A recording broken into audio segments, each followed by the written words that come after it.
What is up this year? LA in a minute. And did you know one of the most famous gunslingers in all of the Wild West, Wyatt Earp, lived out his last years in Los Angeles? That's right. The legendary Cowboy featured in Tombstone and one of the only survivors of the gunfight at the OK Corral lived for 28 years in West Adams. What? Let's get into it. Wyatt Earp was born in Illinois in 1848 and he grew up in Iowa. And his family moved to San Bernardino after the Civil War before he headed back out to Illinois and what would later become Wyoming. Young Wyatt moved out to Missouri where he first became a constable in 1870 before relocating to Kansas, where he became noted as a gambler and a police officer in Wichita and Dodge City. From there, Earp became an armed guard for Wells Fargo and he moved to the Wild West town of Tombstone, Arizona, where he subsequently became a guard at a saloon in the same town where his brother Virgil was marshal.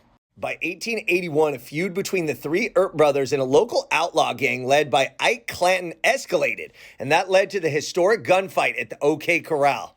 The gunfight killed three outlaws and made Wyatt Earp famous, though his brother Virgil was subsequently killed in an ambush, and his other brother Warren went along with Wyatt looking for the assailants, where they killed two suspects. However, Wyatt and his brother Warren Earp, along with Doc Holliday, were accused of murder, and he fled to Colorado and eventually Los Angeles. There it was in West Adams that Earp lived out his years with his wife Josephine, where he drew attention for his colorful past and tried to get somebody in the burgeoning film industry to tell his story, though he wasn't quite successful, at least not during his lifetime. But he did become an unpaid technical consultant on many of the famous Western films in the 1910s and 1920s and befriended superstars Tom Mix and William Hart.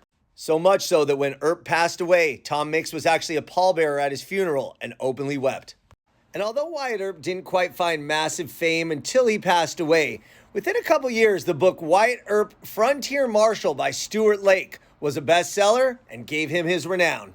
And of course, two blockbuster films were made that feature his life, including Tombstone, where he's played by Kurt Russell, and the legendary film by Kevin Costner bearing his name, Wyatt Earp. So legendary cowboy and gunslinger Wyatt Earp spent almost half his life, well, at least his golden years in Los Angeles, before passing away in West Adams. Who knew? All right, LA, it's been a minute.